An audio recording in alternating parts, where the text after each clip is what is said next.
जन्माद्यस्य यतोऽन्वयादितरतश्चार्थेष्वभिज्ञस्वराट् आदिकवये मुह्यन्ति यं सूरयः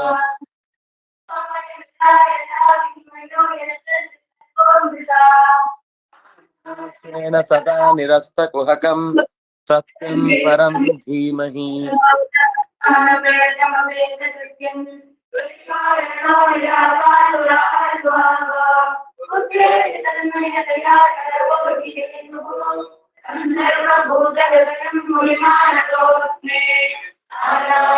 नमस्कृत्य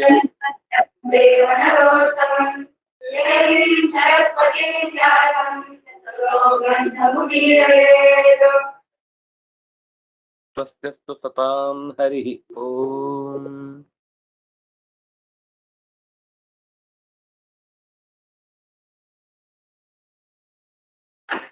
ಹನ್ನೆರಡು ಆಗ್ಬೇಕಾ?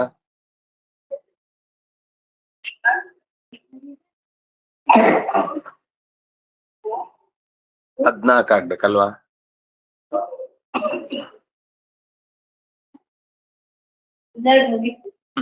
15 ಮುಗೀತಾ? 15 ಆಗ್ಬೇಕ ಸರ್? ಹಾ ಸರಿ. ಧರ್ಮಾರ್ಥಮಪಿ ನೇಹೇತ ಯಾತ್ರಾರ್ಥಂ ವಾಹನೋ ಧನಂ ಅನಿಹಾನೀಹಮಾನಸ್ಯ ಮಹಾರೇ ತ್ರಿವವೃತ್ತಿದ. ಆಗಿದೆ. ಧರ್ಮಾಚರಣೆಗಾಗಿ, ಜೀವನದ ನಿರ್ವಹಣೆಗಾಗಿ ಯಾವತ್ತೂ ಕೂಡ ಯಾರತ್ರನೂ ಏನು ಬೇಡ್ಲಿಕ್ಕೆ ಹೋಗ್ಬಾರ್ದು. ಹಾಗೆ ಬೇಡುವುದು ಮೂರ್ಖತನ. ಹೇಗೆ ಹೆಬ್ಬಾವು ಯಾರತ್ರವೂ ಬೇಡದೆ ಅದಕ್ಕೆ ಬೇಕಿರುವುದನ್ನ ಅದು ಮಲ್ಕೊಂಡೆ ಪಡ್ಕೊಳುತ್ತೋ, ಹಾಗೆ ನಾವು ಕೂಡ ಮಲ್ಕೊಂಡೆ ಯಾರಾದ್ರೂ ತುತ್ತು ಬಾಯಿಗೆ ಹಾಕ್ತಾರ ಅಂತ ಕಾಯ್ತಾ ಇರ್ಬೇಕು. ಅಂದ್ರೆ ಹಾಗಲ್ಲ. ಜೀವನ ನಡೆಸ್ಲಿಕ್ಕೆ ದಯವಿಟ್ಟು ದುಡ್ಡು ಕೊಡಿ ಅಂತ ಕೇಳ್ತಿರ್ತಾರೆ. ಅವ್ರು ಕೊನೆ ತನಕನು ಜೀವನ ನಡೆಸ್ಲಿಕ್ಕೆ ದುಡ್ಡು ಕೇಳ್ತಾನೆ ಇರ್ತಾರೆ. ಯಾವತ್ತೂ ಜೀವನ ತಾವು ನಡೆಸುದೇ ಇಲ್ಲ. ಕೆಲವರು ಬಸ್ ಸ್ಟ್ಯಾಂಡ್ ಅಲ್ಲಿ ನಿಂತ್ಕೊಂಡು ತಿರುಪತಿಗೆ ಹೋಗ್ಬೇಕು ಅಂತ ಕೇಳ್ತಿರ್ತಾರೆ. ನೀವು 10 ವರ್ಷ ಬಿಟ್ಟು ಹೋದ್ರು ಅವ್ರು ತಿರುಪತಿಗೆ ಹೋಗುದೇ ಇಲ್ಲ, ಅಲ್ಲೇ ಕೇಳ್ತಾ ಇರ್ತಾರೆ. ಅಂಥ ಮೂರ್ಖರಿಗೆ ಸೋಂಬೇರಿಗಳನ್ನಾಗುವುದು ಹಾಗೆ ಮಾಡುವುದು ತಪ್ಪು. ಹಾಗಾಗಿ ಹಾಗೆ ಬೇಡಿ ಬದುಕುವಂತಹ ದುಸ್ಥಿತಿಯನ್ನ ನಾವು ಇನ್ನೊಬ್ಬನಿಗೆ ಕಲ್ಪಿಸಿದೆವು ಅಂದ್ರೆ ಅದು ನಾವು ಕೊಡುವ ಸಂಪತ್ತಿನ ಕಾರಣದಿಂದಲೇ ಹಾಗಾಗುದು. ಅದಕ್ಕೋಸ್ಕರ ಅಂಥ ರೀತಿಯಲ್ಲಿ ನಾವು ಬೇಡುವಂತೆನೂ ಆಗ್ಬಾರ್ದು, ಇನ್ನೊಬ್ರಿಗೆ ಅಂತದ್ ಬೇಡಿದ್ದಕ್ಕೆ ಕೊಡುವಂತದ್ದು ಕೂಡ ತಪ್ಪೆ. ಸಂತುಷ್ಟಸ್ಯ ನಿರೀಹಸ್ಯ ಸ್ವಾತ್ಮ ರಾಮಸ್ಯ ಯತ್ ಸುಖಂ ಕುತಸ್ತತ್ಕಾಲಲೋಭೇರ ಧಾವತೋ ತೇಹಯಾ ಪುನಃ ದಿಶಃ.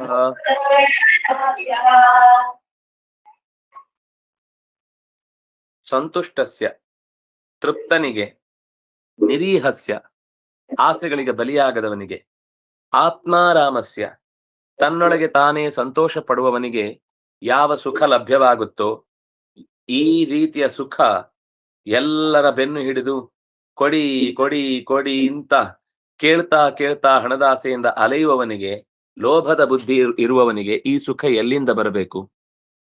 ಯಾವತ್ತೂ ಅವನಿಗೆ ಸುಖವೇ ಇಲ್ಲ. ಈಗ ದುಡ್ಡು ಬೇಡುವುದು ಯಾಕೆ ಅಂದ್ರೆ ಸುಖ ಪಡಬೇಕು ಅಂತ. ಬೇಡಿದ ದುಡ್ಡು 2 ನಿಮಿಷದಲ್ಲಿ ಖಾಲಿ ಆಗುತ್ತೆ. ಮತ್ತೆ ಸುಖ ಸಿಗ್ಲಿಲ್ಲ ಅಂತ ಮತ್ತೆ ಬೇಡ್ಲಿಕ್ಕೆ ಹೋಗ್ತಾನೆ. ಬೇಡುವುದೇ ಒಂದು ದೊಡ್ಡ ಕಷ್ಟ. ಆ ಕಷ್ಟದಿಂದ ಪಡೆದದ್ದನ್ನ ತಿನ್ನುವುದಕ್ಕೆ ಅವನ ಹತ್ರ ಸಮಯ ಇರಲ್ಲ, ಯಾಕಂದ್ರೆ ಬೇಡ್ಲಿಕ್ಕೆ ಟೈಮ್ ಇಲ್ಲ. ಕೂಡಿಟ್ಟು ಒಂದ್ ದಿವಸ ಕಳ್ಕೊಳ್ತಾನೆ, ಅಥವಾ ಅವನೇ ರೋಗಿಷ್ಠನಾಗಿ ಸತ್ತೋಗ್ತಾನೆ ಹುಡುಕಿ ಓಡಾಡಿ. ಅವನಿಗೆ ಸುಖ ಸಿಗುವುದಕ್ಕೆ ಅವಕಾಶವೇ ಇಲ್ಲ. ಯಾಕೆಂದ್ರೆ ತೃಪ್ತಿಗೆ ಕಾರಣವಾದದ್ದು ಸಂತೋಷಕ್ಕೆ ಕಾರಣವಾದದ್ದು ತೃಪ್ತಿ ಹೊರತು ದುಡ್ಡಲ್ಲ. ದುಡ್ಡಿನಿಂದ ಸಂತೋಷ ಸಿಗುತ್ತೆ, ಹೌದು, ತೃಪ್ತಿ ಇದ್ರೆ ಮಾತ್ರ.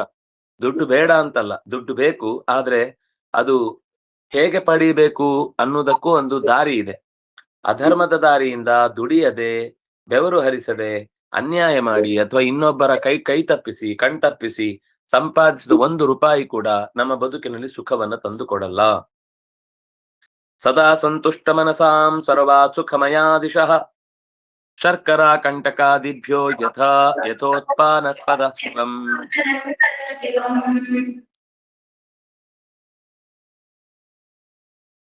ತುಂಬಾ ಒಳ್ಳೆ ಉದಾಹರಣೆ. ಇದನ್ನು ಎಷ್ಟು ಸಲ ಹೇಳಿದ್ರು ಕಮ್ಮಿನೇ. ಶರ್ಕರಾ ಕಂಟಕಾದಿಭ್ಯ ಯಥಾ ಉಪಾನತ್ಪದ ಶಿವಂ ತಥಾ ಸಂತುಷ್ಟ ಮನಸಾಂ ಸದಾ ಸುಖಮಯಾಹ ದಿಶಃ, ಸರ್ವಾಹ ದಿಶಃ ಸುಖಮಯಾಹ. ಹೇಗೆ ಉಪಾನತ್, ಉಪಾನತ್ ಅಂದ್ರೆ ಚಪ್ಪಲಿ. ತೃಪ್ತಿ ಎಂಬ ಚಪ್ಪಲಿಯನ್ನ ಹಾಕಿಕೊಂಡು ನಡೆಯುವವನಿಗೆ ಕಲ್ಲು ಮುಳ್ಳುಗಳು ಕಚ್ಚುವುದಿಲ್ಲ. ಶರ್ಕರ ಅಂದ್ರೆ ಕಲ್ಲು, ಕಂಟಕ ಅಂದ್ರೆ ಮುಳ್ಳು. ಕಲ್ಲು ಮುಳ್ಳು ಅಂತ ನಾವು ಹೇಳ್ತಿರ್ತೇವಲ್ಲ, ಅದು ಸಂಸ್ಕೃತದ್ದೇ. ಶರ್ಕರ, ಕಂಟಕ ಅಂತ ಎಲ್ಲ ಕಡೆ ಬಳಸ್ತಿರ್ತಾರೆ. ಸಂಸ್ಕೃತ ಮೂಲದಲ್ಲಿ ಬಂದ ಪದ.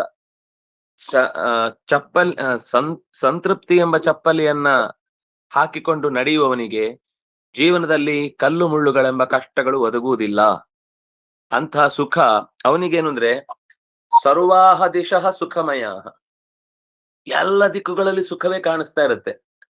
ಯಾಕಂದ್ರೆ ಚಪ್ಪಲಿ ಹಾಕೊಂಡು ಓಡಾಡುವಾಗ ನಮ್ಗೆ ಆ ಕಲ್ಲು ಮುಳ್ಳುಗಳೆಲ್ಲ ಕಾಣಿಸುವುದೇ ಇಲ್ಲ. ನಮಗೆ ಬರೀ ಚೆನ್ನಾಗಿರುವ ನೆಲದಲ್ಲಿ ಓಡಾಡುವಾಗ ಏನ್ ಅನುಭವ ಆಗುತ್ತೋ ಅದು ಆಗುತ್ತೆ. ಯಾಕಂದ್ರೆ ತೃಪ್ತಿ ಅನ್ನುವ ಚಪ್ಪಲಿ ಕಾಲಡಿಯಲ್ಲಿ ಇರ್ಬೇಕಾದ್ರೆ ಯಾವುದು ಚುಚ್ಚತ್ತೆ?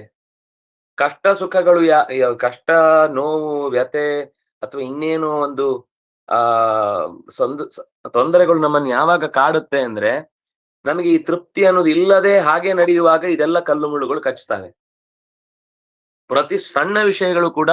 ಅದಕ್ಕೆ ಶರ್ಕರ ಅನ್ನೋ ಶಬ್ದ. ಶರ್ಕರ ಅಂದ್ರೆ ಬಹಳ ಸಣ್ಣ ಮರಳಿನ ಕಣ ಅಂತ ಅರ್ಥ. ಈ ಕೆಲವರಿಗೆ ಸಣ್ಣ ಮರಳು ತಾಗಿದ್ರು ಕಾಲ್ ನಡಿಲಿಕ್ಕಾಗಲ್ಲ, ಅಭ್ಯಾಸ ಇಲ್ಲದೆ ಇರುವುದ್ರಿಂದ. ನಡೆದೇ ಅಭ್ಯಾಸ ಇರುದಿಲ್ಲ. ಯಾವಾಗ್ಲೂ ಒಂದು ಮೇನೆಯಲ್ಲಿ ಹೋಗ್ತಿರ್ತಾರೆ, ಒಂದು ಮೇಲೆಯಿಂದ ಹೋಗ್ತಿರ್ತಾರೆ. ಒಟ್ಟಂತೂ ಬದುಕಿ ಹೇಗೆ ನಡೆಯುವುದು ಅಂತಾನೆ ಗೊತ್ತಿರುವುದಿಲ್ಲ. ಎಲ್ಲಿಗೆ ಹೋಗ್ಬೇಕಂದ್ರೂ ಗಾಡಿ. ಅಂತವರಿಗೆ ಒಂಚೂರು ಎಲ್ಲಿಯಾದ್ರೂ ಕಾಡು ಗುಡ್ಡ ಅಡ್ಡ ದಿಡ್ಡ ಓಡಾಡಿಸಿದ್ರೆ ಅವ್ರು ಬಂದು ಅಡ್ಡ ಮಲ್ಕೊಂಡ್ಬಿಡ್ತಾರೆ. ಆಮೇಲೆ ಹೇಳುದೇ ಇಲ್ಲ, ಆಗಲ್ಲಪ್ಪ ಇಷ್ಟೆಲ್ಲ ನಡೆಯುವುದು ಅಂತಾನೆ ಗೊತ್ತಿರ್ಲಿಲ್ಲ ನಿಮ್ಮೂರಲ್ಲಿ. ನಾವು ಅಲ್ಲೇ ಆದ್ರೆ ಎಷ್ಟು ಆರಾಮಾಗಿ ಓಡಾಡ್ತಿದ್ವಿ, ಬಸ್ಸು, ಕಾರು, ಮೋಟಾರು ಅಂತ. ಇಲ್ಲಿ ಏನು ಈ ತೀರ್ಥಕ್ಷೇತ್ರ ಯಾತ್ರೆ ಅಂದ್ರೆ ಒಂದರ್ಥದಲ್ಲಿ ಕೈಕಾಲು ಗಟ್ಟಿ ಇರುವುದು ಅಂತ ಅರ್ಥ. ಯಾಕೆ ತೀರ್ಥಕ್ಷೇತ್ರಗಳಿಗೆ ಹೋಗ್ಬೇಕು ಅಂದ್ರೆ ಅಲ್ಲಿ ಹೋಗುವಾಗ ಒಳಗೆ ಹೋದ್ರೆ ಆಮೇಲೆ ಸುತ್ತಿ ಸುತ್ತಿ ಸುತ್ತಿ ಸುತ್ತಿ ಎಲ್ಲಿಂದ ಹೊರಗೆ ಬರುದು ಎಲ್ಲಿಂದ ಒಳಗೆ ಹೋಗುದು ಗೊತ್ತಾಗಲ್ಲ. ಅದು ನೀವು ಅಯೋಧ್ಯೆಗೋ ತಿರುಪತಿಗೋ ಹೋದ್ರೆ ನಡೆದು ಸಾಕಾಗಿ ಹೋಗ್ಬಿಡುತ್ತೆ. ಎಲ್ಲಿ ಮುಗಿಯತ್ತೆ ಅಂತ ಗೊತ್ತಾಗಲ್ಲ ಪ್ರಯಾಣ. ಆವಾಗ ಕೈಕಾಲು ಗಟ್ಟಿ ಆಗತ್ತೆ.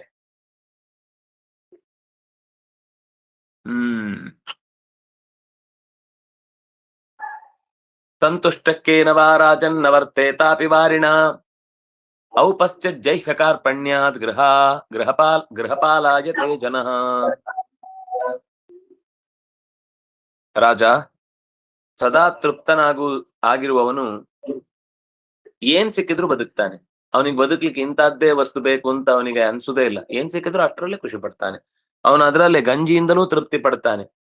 ನಮ್ಗೆ ಈ ವಿಷಯ ಅರ್ಥ ಆಗದೆ ಇರುವುದ್ರಿಂದ ನಾವು ಹಳ್ಳಿಯ ಜನರ ತೃಪ್ತಿಯನ್ನ ಅರ್ಥ ಮಾಡಿಕೊಳ್ಳದೆ ಅವರಿಗೆ ಸಂತೋಷ ಇಲ್ಲ, ಅವರಿಗೆ ಬೆನಿಫಿಟ್ ಸಿಗ್ತಾ ಇಲ್ಲ, ಅವರಿಗೆ ಉತ್ತಮವಾದ ಲೈಫ್ ಸ್ಟೈಲ್ ಸಿಗ್ತಾ ಇಲ್ಲ, ಅವರಿಗೆ ಸಂತೋಷವನ್ನು ನಾವು ಕಸ್ಕೊಳ್ತಾ ಇದ್ದೀವಿ ಅಂತ ಹೀಗೆಲ್ಲ ಏನೋ ಭ್ರಮೆ ಪಟ್ಟು ಅವರಿಗೆ ಅದನ್ನೆಲ್ಲ ಕೊಟ್ಟು ಅವರಿಗೆ ನಿಜವಾದ ಸುಖವನ್ನ, ಸಂತೃಪ್ತಿಯನ್ನ ಕಳೆದು ಅವರನ್ನು ಕೂಡ ನಾಗರಿಕತೆಯ ದಾಸರನ್ನಾಗಿಸಿ ಅವರ ಇದ್ದ ಸೌಖ್ಯವನ್ನು ಕಸ್ಕೊಂಡು ಅವ್ರಿಗೆ ಹಿಂಸೆಗೆ, ಅವರ ಶಾಪಕ್ಕೆ ಗುರಿ ಆಗ್ತೀವಿ ನಾವು. ವಸ್ತುತಃ ಸಂತೋಷ ಸಿಗಬಾರ್ದು ಅಂತಲ್ಲ, ಅಥವಾ ಅವ್ರಿಗೆ ಅದರಿಂದ ಏನು ಅಗತ್ಯವೇ ಇರ್ಲಿಲ್ಲ. ಅವರು ಏನು 4 ಕಲ್ಲಿದ್ರೆ ಸಾಕು, ಎಷ್ಟು ಚೆನ್ನಾಗಿ ಹೊತ್ತು ಕಳೀತಾರೆ ಅಂದ್ರೆ ನಮಗೆ 4 ಕಲ್ಲಿದ್ರೆ ಅರ್ಧ ತಲೆಗೆ ಎಸೆಯೋಣ ಅಂತ ಅನಿಸ್ತಿರುತ್ತೆ. ನಮಗೆ ಆಟದ ಆಪ್ ಇಲ್ಲದೆ ಹೋದ್ರೆ ಆಟವೇ ನಡೆಯಲ್ಲ. ಅವರಿಗೆ ಮೊಬೈಲ್ ಇಲ್ದಿದ್ರು ಆಟ ನಡೀತಾ ಇರುತ್ತೆ. ಏನ್ ಸಿಕ್ಕಿದ್ರು ಅದ್ರಲ್ಲಿ ಆಟ ಆಡ್ತಾರೆ. ನಾನು ಮೊನ್ನೆ ಒಂದು ಊರಿಗೆ ಹೋಗಿದ್ದೆ, ತುಂಬಾ ಹಳ್ಳಿ ಅಂದ್ರೆ ಹಳ್ಳಿ. ದಾರಿಯಲ್ಲೆಲ್ಲ ಬರೀ ಮಕ್ಕಳು ಆ ಕಲ್ಲು ತಗೊಳೋದಕ್ಕೆ ಏನಂತಾರೆ ಆಟಕ್ಕೆ, ಈಗ ಎಷ್ಟು ಕೈಯಲ್ಲಿ ಹಿಡಿಯುವುದು, ಕೇಳಿಸ್ತಿಲ್ಲ. ಗೆದ್ದೆ ಕಲ್ಲ, ಗೆದ್ಗಲ್ಲು, ಎತ್ತು ಕಲ್ಲು. ಅದ್ರಲ್ಲಿ ಎಷ್ಟು ತರ ಇದೆ ಅಂತಲೂ ನಂಗೆ ಗೊತ್ತಿರ್ಲಿಲ್ಲ ಪೂರ್ತಿ. ಅದನ್ನ ನೋಡಿ ಎಷ್ಟು ಹೊತ್ತಾಡ್ತಿದ್ರು ಅಂದ್ರೆ ಅವ್ರ ಹತ್ರ ಇಡೀ ದಿವಸ ಏನು ಇರ್ಲಿಲ್ಲ. ಇಡೀ ದಿವಸ ಆಡ್ತಿದ್ರು ಮಕ್ಕಳು. ಅದು ಒಂದ್ ಆಟ ಆದ್ರೆ ಇನ್ನೊಂದ್ ಆಟ, ಮತ್ತೊಂದ್ ಅಲ್ಲೇ ಆಟ ಆಡ್ತಾ ಇದ್ರು. ನನಗೆ ಎಷ್ಟು ಸಂತೋಷ ಆಯ್ತು ಅಂದ್ರೆ ಆ ಮಕ್ಕಳನ್ನ ನೋಡಿ, ಇದು ನಿಜವಾಗಿ ನಾಳೆ ಬೆಳೆಯುವಂತ ಮಕ್ಕಳು ಅಂತ ಅನ್ನಿಸ್ತು. ಒಂದು ದಿವಸ ಅವ್ರ ಮೂಲೆಯಲ್ಲಿ ಕೂತಿರ್ಲಿಲ್ಲ, ಏನೋ ಒಂದ್ ಆಡ್ತಿದ್ರು, ಏನೋ ಮಾಡ್ತಿದ್ರು. ಮರ ಹತ್ತಿದ್ರು, ಹಣ್ಣು ಕಿತ್ತಿದ್ರು, ಯಾವ್ದೋ ಇದಕ್ ಹೋಗ್ತಿದ್ರು, ತೋಟಕ್ಕೆ ಹೋಗ್ತಿದ್ರು, ಹಸುಗಳನ್ನ ಮೇಯಿಸ್ಕೊಂಡ್ ಬರ್ತಿದ್ರು, ಎಲ್ಲಾ ಜೊತೆ ಚೆನ್ನಾಗಿ ಏನ್ ಕೇಳಿದ್ರು ಉತ್ತರ ಕೊಡ್ತಿದ್ರು. ಇಲ್ಲೇ ಒಂದ್ ಪಕ್ಕದಲ್ಲಿ ಶಾಲೆ ಇತ್ತು, ಆ ಶಾಲೆಗೂ ನಾನು ಹೋಗಿದ್ದೆ ಆ ಮಕ್ಕಳನ್ನ ಮಾತಾಡಿಸ್ಲಿಕ್ಕೆ. ಬೆಳಿಗ್ಗೆ ನನಗೆ ಸಂಜೆ ಹೊತ್ತು ಆಟದಲ್ಲಿ ಸಿಕ್ತವ್ರು, ಮರುದಿವ್ಸ ನಾನು ಯಾವ್ದೋ ಕ್ಲಾಸಿಗೆ ಹೋಗ್ತೇನೆ, ಅಲ್ಲಿದ್ದಾರೆ ಎಲ್ರು. ನನ್ನನ್ನು ನೋಡಿ ಆ ಗುರುತಿಡಿದ್ರು, ನೀವು ಮೊನ್ನೆ ಅಲ್ಲಿ ಬರುವಾಗ ನಮ್ಮ ನೋಡ್ತಾ ಇದ್ರಲ್ಲ, ನೀವೇ ತಾನೇ ಅಂತ ಕೇಳಿದ್ರು. ನಾನು ಹೌದು, ನೀವು ಏನ್ ಓದ್ತಾ ಇದ್ರಿ? ನಾವು ಒಬ್ಬೊಬ್ರು ಒಂದೊಂದು ಅವ್ರವ್ರ ತರಗತಿ ಎಲ್ಲ ಹೇಳಿದ್ರು. ಆಮೇಲೆ ಕತೆ ಎಲ್ಲ ಹೇಳಿ ಮಾತಾಡಿಸ್ಕೊಂಡು ಬಂದ್ಮೇಲೆ ಏನ್ ಪ್ರೀತಿ, ಏನ್ ಸಂತೋಷ ಅವುಗಳಿಗೆ. ನಿಷ್ಕಲ್ಮಶವಾದ ಪ್ರೀತಿಯನ್ನು ಕೊಡುವ ಸ್ವಭಾವ ಉಳ್ಳವುಗಳು. ಇದೆಲ್ಲ ನಮ್ಗೆ ಪೇಟೆಯವರಿಗೆ ಅರ್ಥನೇ ಆಗಲ್ಲ, ಅವ್ರ ಸುಖ ಎಲ್ಲಿದೆ ಅಂತ. ನಾವಿನ್ನು ಅವರು ಇಂಟರ್ನೆಟ್ ಇಲ್ಲದೆ ಪಾಪ ಬಳಲ್ತಾ ಇದ್ದಾರೆ, ನರಳ್ತಾ ಇದ್ದಾರೆ, ಕೊರಗ್ತಾ ಇದ್ದಾರೆ, ಕರಗ್ತಾ ಇದ್ದಾರೆ ಅಂತ ನಾವೇ ದುಃಖ ಪಟ್ಕೊಂಡು ಅವ್ರ ಬಗ್ಗೆ ಭಾರಿ ಕಾಳಜಿ ವ್ಯಕ್ತಪಡಿಸ್ತೀವಿ. ಆದ್ರೆ ಅವರು ಅದಕ್ಕಿಂತ ಹೆಚ್ಚು ಸುಖದಿಂದ ತಮ್ಮ ಬದುಕನ್ನು ಸಂಪಾದಿಸ್ತಾ ಇರ್ತಾರೆ. ಹೊರಗಿನ ಪ್ರಪಂಚದ ಜೊತೆಗೆ ಬರುವಾಗ ಅವ್ರಿಗೆ ಏನ್ ಬೇಕೋ ಅದು ಸಿಕ್ಕೇ ಸಿಗುತ್ತೆ. ಯಾಕಂದ್ರೆ ಈ ರೀತಿ ಸಂತೋಷ ಯಾರಿಗಿರುತ್ತೋ ಅವರಿಗೆ ಅಸಂತೃಪ್ತಿ ಇಲ್ಲದವನು ಅಸಂತುಷ್ಟೋ ದ್ವಿಜೋ ನಷ್ಟ. ಯಾರ ಅಸಂತುಷ್ಟಿಯನ್ನು ಹೊಂದುತ್ತಾನೆ ಅವನು ಯಾರೇ ಆಗಿದ್ರು ನಷ್ಟ ಅಂತಾನೆ ಲೆಕ್ಕ. ಅಸಂತುಷ್ಟಸ್ಯ ವಿಪ್ರಸ್ಯ ತೇಜೋ ವಿದ್ಯಾ ತಪೋ ಯಶಃ ಸರ್ವತೀಂದ್ರಿಯ ಲೌಲ್ಯೇನ ಜ್ಞಾನಂ ಚೈವಾವ ಕೀರ್ಯತೆ. ನಾನಾ ಆಸೆಗಳನ್ನ ಹೊತ್ತವನು ತನ್ನ ಇಂದ್ರಿಯಗಳ ಸೆಳೆತಕ್ಕೆ ಒಳಗಾಗಿ ಒಂದ್ಸರ್ತಿ ಏನ್ ಹಾಕಿದ್ರು ಪಾಪ ನಾಯಿಗೆ ಯಜಮಾನನೇ ಸರ್ವಸ್ವ ಅನ್ಕೊಂಡದು ಬದುಕತ್ತೆ. ನಾಯಿ ಹಾಗೆ ಬದುಕುತ್ತಪ್ಪಲ್ಲ, ಆದ್ರೆ ನಾಯಿ ಹಾಗೆ ಇವನ್ ಬದುಕುತ್ತಪ್ಪಲ್ವಾ? ಯಾರೋ ಏನೋ ಕೊಡ್ತಾರೆ, ನಾಯಿಗೆ ಅದ್ರ ಬದುಕು ಕರೆಕ್ಟ್. ಇವನು ಯಾರಾದ್ರೂ ಏನೋ ಒಂದೆರಡು ಬಿಸ್ಕೆಟ್ ಹಾಕ್ತಾರೆ ಅಂದ್ರೆ ಅವ್ರ ಮುಂದೆ ಬ್ಯಾ ಅಂತ ಬಾಯಿ ತಕೊಂಡು ನಿಂತು ಬಿಡುವಂತ ದುಸ್ಥಿತಿ ಬಂದ್ರೆ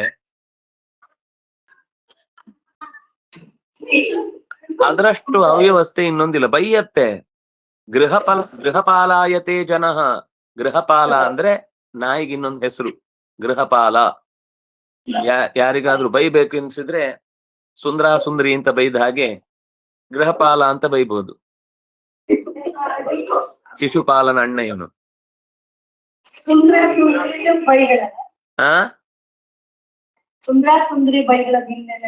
ಹೌದು, ಸುಂದರ ಸುಂದರಿಯಿಂದ ಏನು ನಿಮ್ಗೆ ಗೊತ್ತಿಲ್ಲ, ಅದ್ರಿಂದ ಅದು ಬೈಗಳು ಅಂತ ಗೊತ್ತಿಲ್ಲ.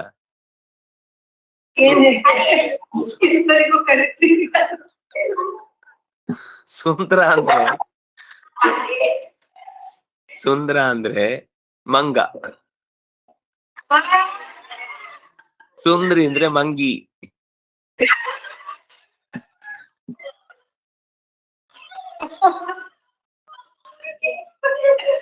ಏನ್ ಸುಂದ್ರು ಅಂತ ಕರೆದ್ರೆ ಏನ್ ಮಂಗ.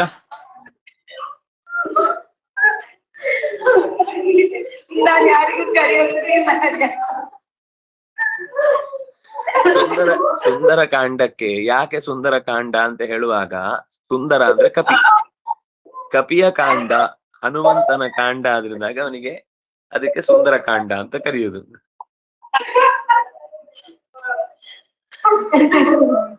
ಅಲ್ಲ, ಬೈಯೋ ಟೋನಲ್ಲಿ ಹೇಳಿದ್ರೆ ಮಾತ್ರ ಅರ್ಥ. ಪ್ರೀತಿಯಿಂದ ಕರೆದ್ರೆ ಅದು ಮಳ್ಳ ಅಂತ ಕರೆದ್ರೆ, ಪ್ರೀತಿಯಿಂದ ಕರೆದ್ರೆ ಖುಷಿ ಆಗಲ್ಲ.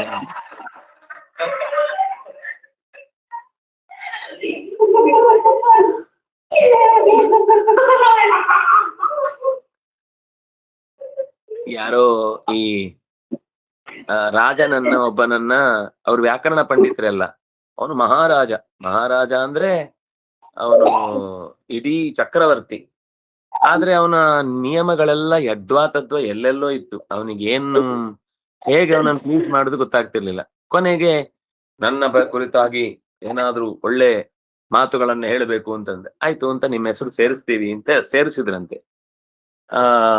ಎಲ್ಲಿ ಅಂದ್ರೆ ದೇವಾನಾಂ ಪ್ರಿಯ ಅಂತ. ಅವನಿಗೆ ಭಾರಿ ಖುಷಿ ಆಯ್ತು ನನ್ನನ್ನು ಕರಿತಾ ಇದ್ದಾರೆ ಅಂತ. ಅದು ವ್ಯಾಕರಣದಲ್ಲಿ ಏನ್ ಅರ್ಥ ಅಂತಂದ್ರೆ, ನಿನ್ ದೇವ್ರಿಗೇ ಪ್ರೀತಿ ಅಂತ. ಜಗತ್ತಲ್ಲಿ ಯಾರು ನಿನ್ನನ್ನ ಸುಧಾರಿಸ್ಕೊಳ್ಲಿಕ್ ಸಾಧ್ಯ ಇಲ್ಲ, ದೇವರೊಬ್ಬನೇ ನಿನ್ನ ಹೊರ್ಲಿಕ್ ಸಾಧ್ಯ ಅಂತ. ದೇವಾನಾಂ ಪ್ರಿಯ ಅಂದ್ರೆ ಅದು ಮೇಲ್ನೋಟಕ್ಕೆ ಹೊಗಳು ಮಾತು, ಆಮೇಲೆ ಅದರದ ಪರಿಸ್ಥಿತಿ ಮಾತ್ರ ಆ ಘನಘೋರ. ದಶರಥನಂದನ ಸಖವದನ ಗಣೇಶ ವಾಹನ ರಿಪುನಯನ ಅಂತ ಒಬ್ಬ ಹೊಗಳಿದ್ನಂತೆ. ತುಂಬಾ ಖುಷಿ ಆಯ್ತು, ಅವನು ಹೆಗಲು ಎತ್ತರ ಮಾಡ್ಕೊಂಡು ಓಡಾಡಿದ.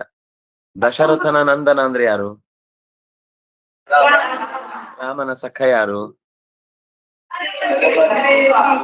ಸುಗ್ರೀವನ ವದನ ಹೇಗಿದೆ? ದಶರಥ ನಂದನ ಸಖವದನ. ಗಣೇಶ ವಾಹನ ರಿಪು ನಯನ. ಗಣೇಶನ ವಾಹನ ಇಲಿಯ ರಿಪು. ಬೆಕ್ಕಿನ ಕಣ್ಣು ಹೇಗಿರುತ್ತೆ? ಒಂದ್ ಗೆರೆ ತರ ಇರುತ್ತೆ, ಗಾಜು ತರ. ಎಲ್ಲ ಸುಂದರಿ ಸುಂದರಿ ಅಂತ ಅನ್ನೋದು, ನೋಡಿದ್ರೆ ಕಣ್ಣು ಗಾಜಿನ ತುಂಡು ತರ ಇರುತ್ತೆ.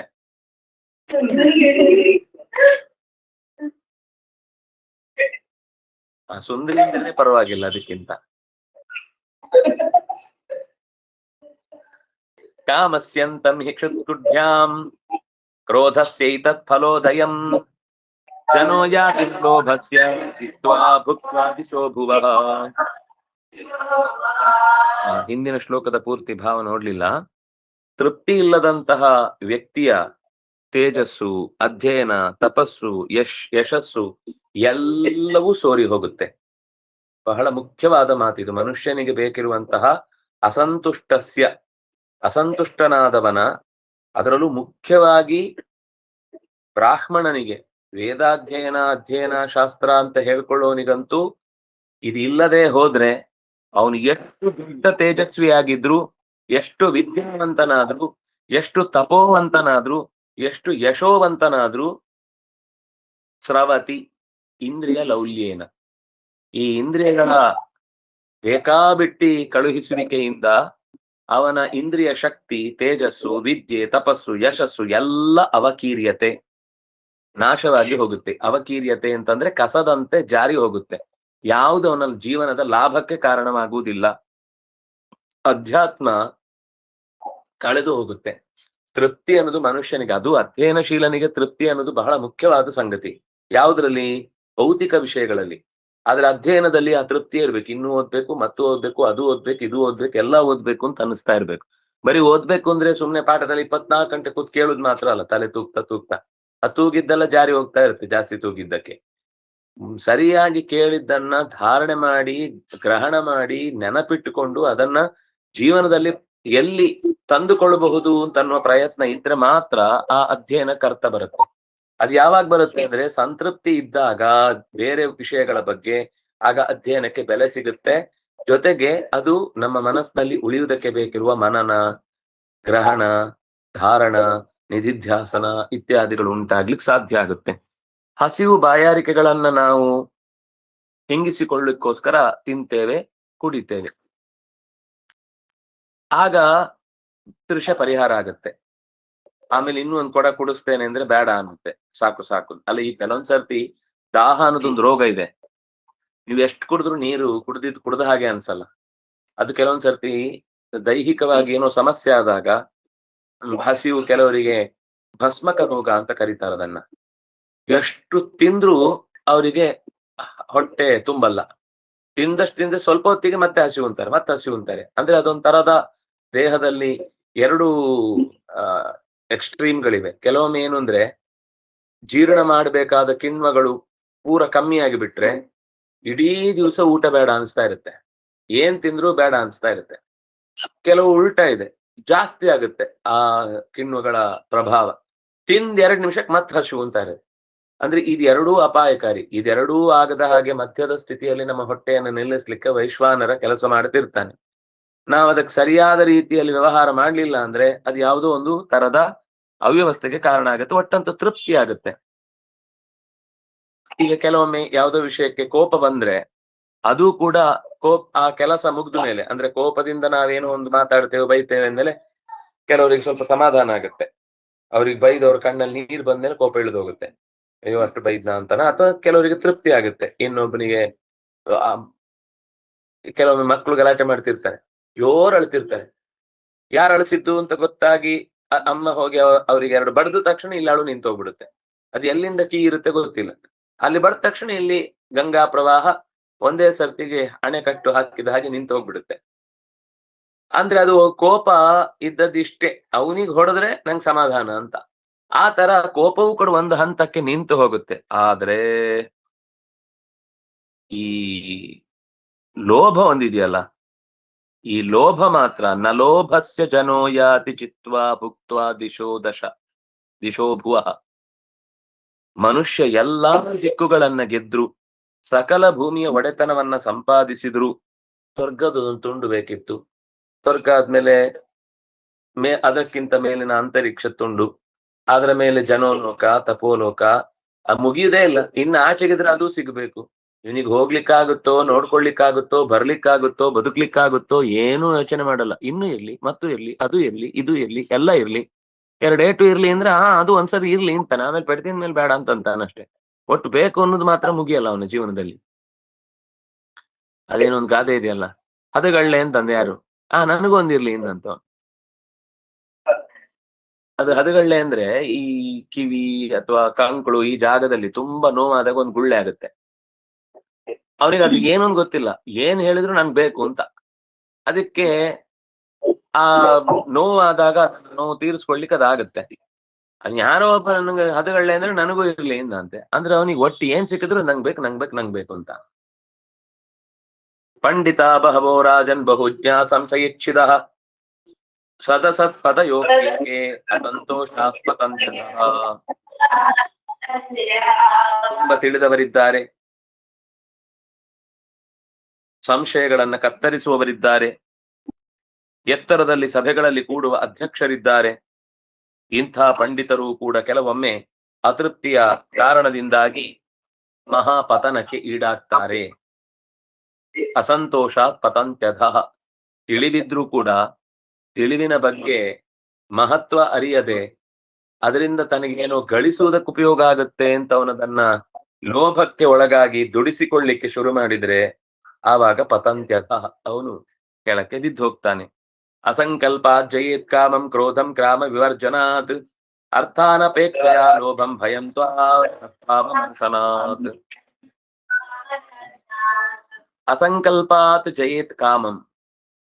ವಿಷಯಗಳನ್ನ ಮುಟ್ಟುವುದಕ್ಕೆ ಹೋಗದಿರುವುದರ ಮೂಲಕ ವಿಷಯ ಕಾಮನೆಗಳನ್ನ ಗೆಲ್ಬೇಕು. ಯಾರೋ ಒಬ್ಬ ಗುಂಡ ದಾರಿಯಲ್ಲಿ ಹೋಗುವಾಗ ಅದು ತುಳಿಬೇಡ, ಗಲೀಜದು ಅಂದಂತೆ. ಅದೇಗಾಗತ್ತೆ ಅಂತ ಒಂದ್ ಬೆರಳಲ್ಲಿ ತೆಗೆದು ಪಿಚ ಅಂತದೆ. ಆಮೇಲೆ ಮೂರ್ತಿ ನೋಡಿದ್ನಂತ, ಆಮೇಲೆ ಬಾಯಿಗೆ ಹಾಕೊಂಡು ನೋಡಿದ್ನಂತೆ.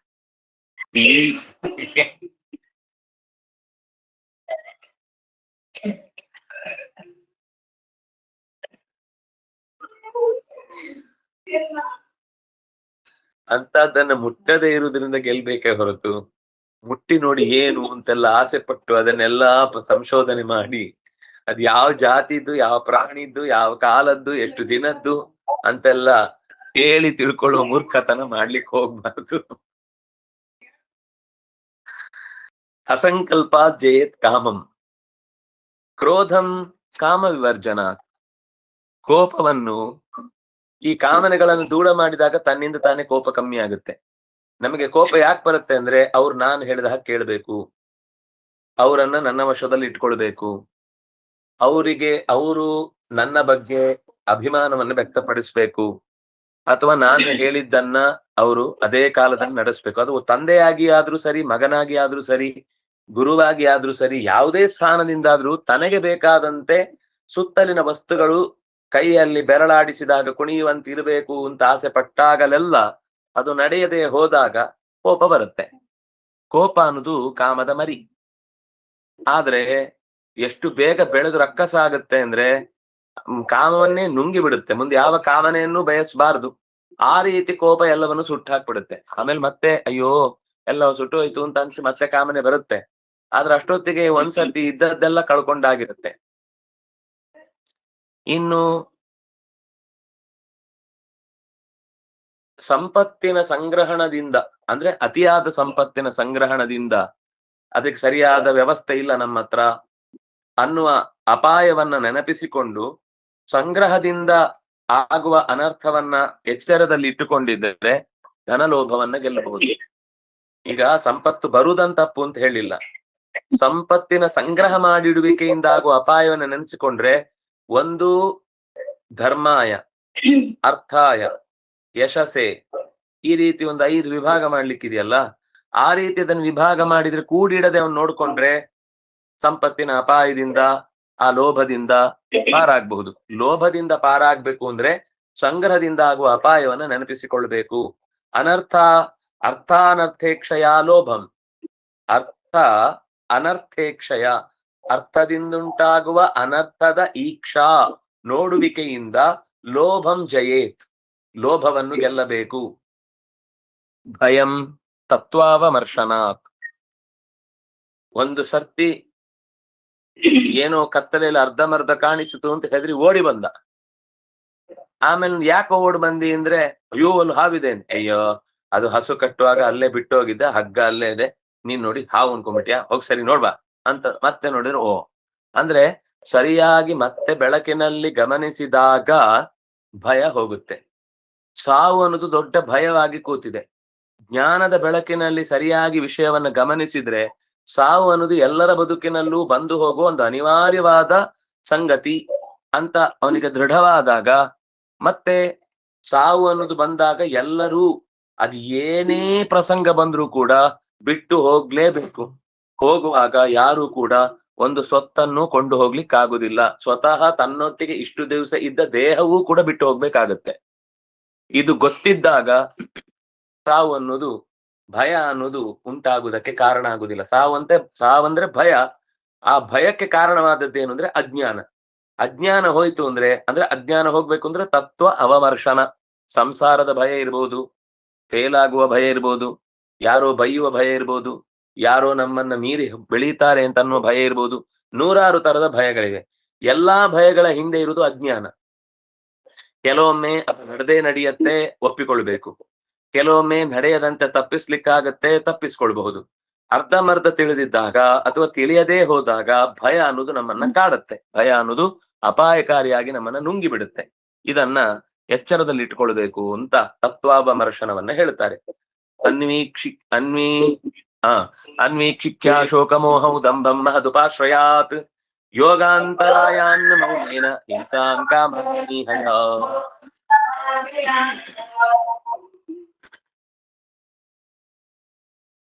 ಆನ್ವೀಕ್ಷಿಕ್ಯ ಶೋಕಮೋಹವು ಅಂದ್ರೆ, ಆನ್ವೀಕ್ಷಿಕಿ ಅಂದ್ರೆ ವಿಚಾರ, ಚರ್ಚೆ. ಅಂದ್ರೆ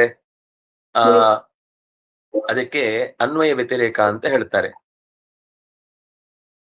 ಇದಿದ್ರೆ ದುಃಖ ಇದೆ, ಇದಿಲ್ದೆ ಇದ್ರೆ ದುಃಖ ಇಲ್ಲ.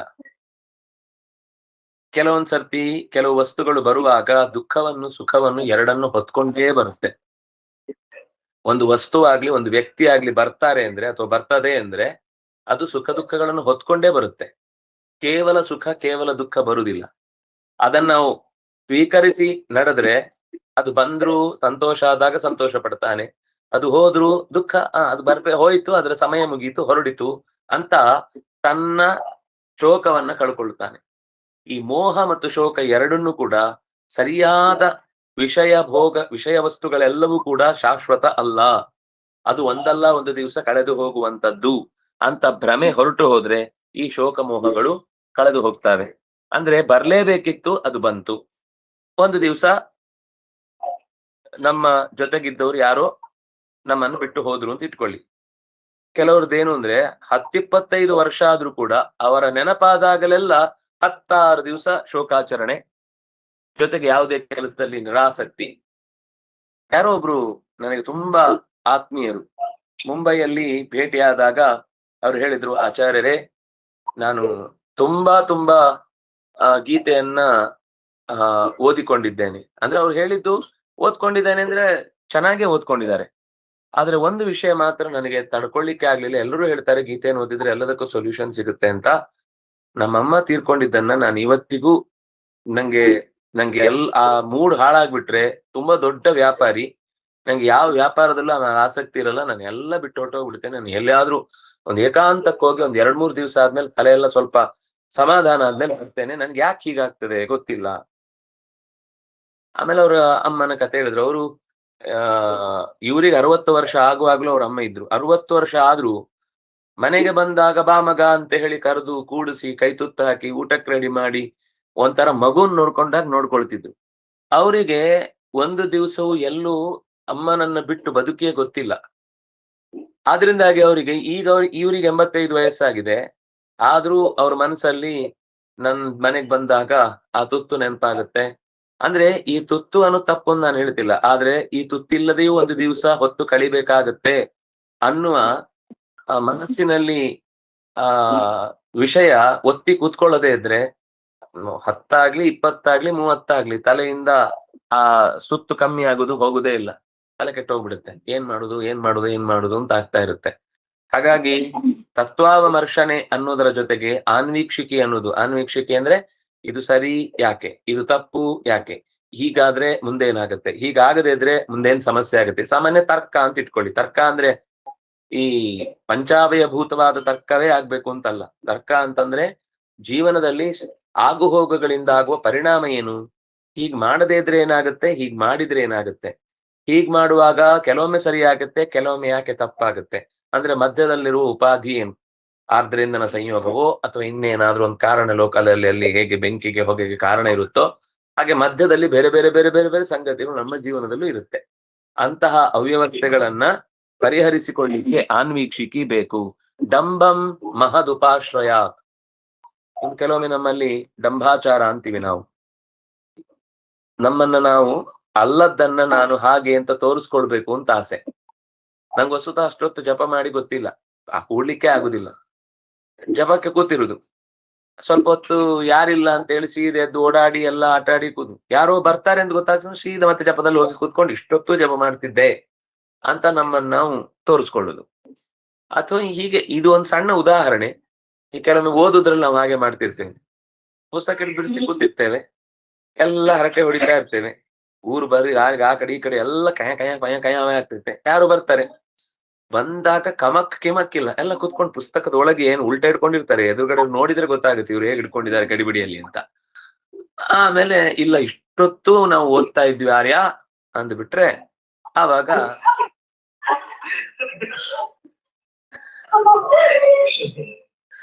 ಇದನ್ನ ಅಲ್ಲದನ್ನ ಯಾಕೆ ಕುಂಬಳಕಾಯಿ ಕಳ್ಳ ಅಂದ್ರೆ ಹೆಗಲು ಮುಡ್ಕೊಂಡು ನೋಡ್ಬೇಕು.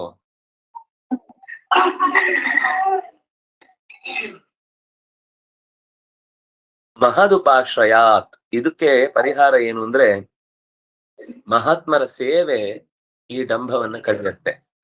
ಅವ್ರು ಎಷ್ಟು ಸರಳವಾಗಿರ್ತಾರೆ ಮತ್ತು ತಾವೆಷ್ಟು ದೊಡ್ಡ ಕೆಲಸ ಮಾಡಿದ್ರು ಯಾವತ್ತೂ ಅದನ್ನ ಹೇಳ್ಕೊಳ್ಳಲ್ಲ, ನಾನು ಹೀಗ್ ಮಾಡ್ದೆ ಹಾಗ್ ಮಾಡ್ದೆ ಅಂತ. ಹಾಗಾದ್ರೆ ಒಂದು ವಿಷಯ ಗೊತ್ತಾಯ್ತು, ಯಾರು ನಿರಂತರ ಹಾಗ್ ಮಾಡ್ದೆ ಹೀಗ್ ಮಾಡ್ದೆ ಅಂತ ಹೇಳ್ಕೊಳ್ತಿರ್ತಾರೆ ಅವರು ಮಹತ್ತು ವ್ಯಕ್ತಿಗಳಲ್ಲ. ಅಂದ್ರೆ ದೇಹ ಮಹತ್ವ ಆಗಿರ್ಬೋದು, ಅದು ದೇಹದ ಮಹತ್ವದಿಂದ ಏನು ಉಪಯೋಗ ಇಲ್ಲ.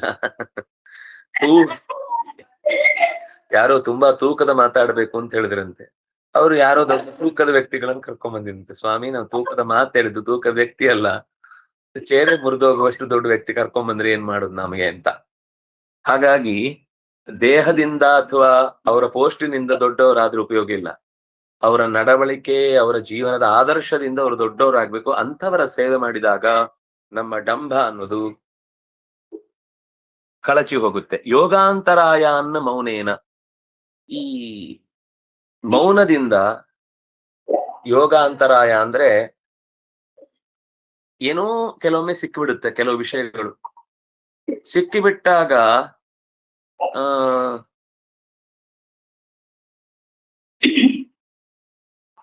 ದೊಡ್ಡವರು ಅಂತ ಅನ್ಸ್ಬಿಡುತ್ತೆ. ಅಂದ್ರೆ ಕೆಲವರಿಗೆ ಏನ್ ಗೊತ್ತಾ, ಏನಾದ್ರೂ ಒಂದು ಹೇಳಿದ್ರೆ ಅದು ಆಗ ಹೋಗುತ್ತೆ ಅಂತ ಅನ್ಸ್ಲಿಕ್ಕೆ ಶುರುವಾಗ್ಬಿಟ್ಟಿರುತ್ತೆ. ಅವ್ರೇನೋ ಹೇಳ್ತಾರೆ ಕರೆಕ್ಟ್ ಹಾಗೆ ಆಗುತ್ತೆ. ಅದು ನಿಜವಾಗಿ ಏನು ಅಂದ್ರೆ ಅವರಿಗೆ ಅಂತರಾಯ, ಅದು ಅದಕ್ಕೆ ಯೋಗಾಂತರಾಯ ಅಂತ ಹೆಸರು. ಅದನ್ನೇ ಹೇಳಿದ್ದು ಯೋಗಾಂತರಾಯ ಅಂದ್ರೆ ಕೆಲವೊಮ್ಮೆ ಒಳ್ಳೊಳ್ಳೆ ಅವನಿಗೆ ತಾತ್ಕಾಲಿಕವಾದ ಸೌಖ್ಯ ನೀಡುವಂತಹ ಕೆಲವು ಯೋಗಗಳು ಬಂದು ಹೋಗ್ತವೆ. ಬಂದಾಗ ಅವನು ಅದನ್ನೇ ನಂಬಿಕೊಂಡು ಮುಂದೆ ಸಾಧನೆಯ ದಾರಿಯನ್ನ ಬಿಟ್ಟು ಅದರ ಬೆನ್ನ ಹಿಂದೆ ಬಿದ್ರೆ ಆಗ ಅವನು ಅತ್ಯಂತ ಹಾನಿಕಾರಕವಾದ ಕೆಲಸಗಳಿಗೆ ಈಡಾಗ್ತಾನೆ. ಯಾಕಂದ್ರೆ ಅವನು ಅದನ್ನು ಬಳಸ್ಕೊಂಡು ಒಬ್ಬನಿಗೆ ದೇಹದಲ್ಲಿ ಮಾಯ ಆಗುದು ಅಂತ ಯೋಗ ಬರುತ್ತೆ ಅಂತ ಇಟ್ಕೊಳ್ಳಿ. ಮೊದಲು ಅವನಿಗೆ ಏನೋ ಆದರ್ಶದಲ್ಲಿ ಒಂದಿಷ್ಟು ಕೆಲಸ ಮಾಡ್ತಾನೆ, ಆಮೇಲೆ ಅಂದ್ರೆ ಸಣ್ಣ ಪುಟ್ಟ ಕೆಲಸ, ಯಾರಿಗೋ ತರಲೆ ಮಾಡುದು, ಕಿವಿ ಹಿಂಡುದು ಎಲ್ಲ ಮಾಡ್ತಿರ್ತಾನೆ. ಆಮೇಲೆ ಯಾವ್ದೋ ಮನೆಗೆ ಹೋದಾಗ ಅವರೆಲ್ಲ ದುಡ್ಡು ಗೋಣಿ ಚೀಲದಲ್ಲಿ ತೆಗೆದು ಇವನು ಮುಂದೆನೆ ಒಳಗೆ ಇಟ್ಕೊಂಡ್ಬಿಡ್ತಾರೆ. ಇವನಿಗೆ ಕಾಣಿಸುದು, ನಾನ್ ಹೇಗೂ ಕಾಣಿಸಲ್ಲ ಅಂತ ಹೇಳಿ ಸೀದಾ ಹೋದ, ಅದನ್ನ ಕದ್ದ, ತಗೊಂಡ್ ಮನೆಗೆ ಹೋದ. ಇವರೆಲ್ಲ ಹುಡುಕಿ ಬಾಕಿ, ಇವನಿಗೆ ಯಾಕಂದ್ರೆ ಯಾರಿಗೂ ಕಾಣಿಸ್ತಿಲ್ಲ ಇವನು. ಅದು ಹೋಗ್ತಾ ಹೋಗ್ತಾ ಹೋಗ್ತಾ ಹೋಗ್ತಾ ಆಸೆಗಳು ಅತಿಯಾಗಿ ಕೊನೆಗೆ ಅದರಿಂದಲೇ ಅವನು ತನ್ನ ಜೀವನವನ್ನು ಕಳ್ಕೊಳ್ತಾನೆ. ಅಂದ್ರೆ ಇದು ಒಂದಲ್ಲ, ಇಂತಹ ನೂರಾರು ತರದ ಯೋಗಾಂತರಾಯಗಳು ಮನುಷ್ಯನಿಗೆ ಬರುತ್ತೆ. ಆಗ ಅದನ್ನ ಉಪಯೋಗಿಸದೆ ಸುಮ್ಮನೆ ಅದನ್ನ ಒಳಗೆ ಇಟ್ಟುಕೊಳ್ಳುವುದು ಮೌನ. ಈಗ ತೀರಾ ಒಂದು ಆದೇಶ ಬರುತ್ತೆ ಗುರುಗಳಿಂದ, ಈ ಉಪಾಯವನ್ನ ಬಳಸಿ ನೀನು ಉಪಕಾರ ಮಾಡು ಅಂತ. ಅಂತದ್ದು ಸಂದೇಶ ಬಂದಾಗ ಮಾತ್ರ ಅದನ್ನು ಬಳಸ್ಕೊಳ್ಬೇಕು ಹೊರತು, ಸಂದೇಶ ಬಾರದೆ ಇದ್ದಾಗ ಅಂತದ್ರಿಂದ ಏನೋ ತಾತ್ಕಾಲಿಕವಾಗಿ ಒಂದು ಸಣ್ಣ ಖುಷಿಗೋಸ್ಕರ ಮಾಡ್ಲಿಕ್ಕೆ ಹೋಗಿ ಅದು ತಮಾಷೆಗೆ ಹೋಗಿ ಅಮಾವಾಸ್ಯೆ ಆಯ್ತು ಅಂತ ಅನ್ನುವ ಹಾಗೆ ಬದುಕೆಲ್ಲ ದುರ್ಭರವಾಗುವ ಸ್ಥಿತಿ ಬರುತ್ತೆ. ಅದಕ್ಕೆ ಮೌನದಿಂದ ಅದನ್ನ ಏನು ಉಪಯೋಗಿಸದೆ ಅದನ್ನ ಮುಚ್ಚಿ ಹಾಕ್ಬೇಕು. ಹಿಂಸಾಂ ಕಾಮಾದ್ಯನೀಹಯ. ಪರರನ್ನ ಹಿಂಸಿಸುವ ಪ್ರವೃತ್ತಿ ಯಾಕೆ ಬರುತ್ತೆ ಅಂದ್ರೆ ವಿಷಯ ಸುಖಗಳ ಅಪೇಕ್ಷೆ ಇದ್ದಾಗ, ಅದು ಬೇಕು ಅಂತ ಬಯಸಿ ಸಿಗದೇ ಇದ್ದಾಗ ಹಿಂಸೆ ಶುರುವಾಗುತ್ತೆ. ಆಗ ವಿಷಯದಲ್ಲೇ ನಮಗೆ ವಿರಕ್ತಿ ಇದ್ರೆ ತನ್ನಿಂದ ತಾನೇ ಹಿಂಸೆ ಅನ್ನೋದು ನಿಂತು ಹೋಗುತ್ತೆ. ಹಿಂಸೆಗೆ ಕಾರಣ ಆ ವಸ್ತು ತನಗೆ ಸಿಗದೇ ಹೋದಾಗ ಬರುವ ಕೋಪ ಮತ್ತು ಅದನ್ನ ಕೋಪದಿಂದ ತೋರುವ ಪ್ರವೃತ್ತಿ. ಈ ಇಷ್ಟೂ ಕೂಡ ಮನುಷ್ಯನ ಬೆಳವಣಿಗೆಗೆ ಕಾರಣವಾದದ್ದು. ಇನ್ನೂ ಕೆಲವನ್ನೆಲ್ಲ ಹೇಳ್ತಾನೆ ಮುಂದಿನ ಶ್ಲೋಕಗಳಲ್ಲಿ. ನಾಳೆ ಮತ್ತೆ ಅದನ್ನ ಅನುಸಂಧಾನ ಮಾಡೋಣ ಅಂತ ಹೇಳ್ತಾ, ಕಾಯೇನ ವಾಚ ಮನಸೇ ವಿದ್ಯಾನುಸೃತ ಕರೋಮಿ ಯತ್ ಸಕಲಂ ಪರಸ್ಮೈ ನಾರಾಯಣಾಯೇತಿ ಸಮರ್ಪಯಾಮಿ. ತಪಸ್ವಿನೋ ದಾನಪರಾಯ ಯಶಸ್ವಿನೋ ಮನಸ್ವಿನೋ ಮಂತ್ರವಿದಃ ಸುಮಂಗಲಾಃ ಕ್ಷೇಮಂ ವಿಂದಂತಿ ವಿನಾಯ ದರ್ಪಣಂ ತಸ್ಮೈ ಸುಭದ್ರಶ್ರವಸೇ ನಮೋ ನಮಃ. ಬ್ರಹ್ಮಾರ್ಪಣಂ ಬ್ರಹ್ಮಹವಿ ಬ್ರಹ್ಮಾಗ್ನೋ ಬ್ರಹ್ಮಣಾಹುತಂ ಬ್ರಹ್ಮಯಂತವ್ಯಂ ಬ್ರಹ್ಮ ಕರ್ಮ ಸಮಾಧಿನಾ.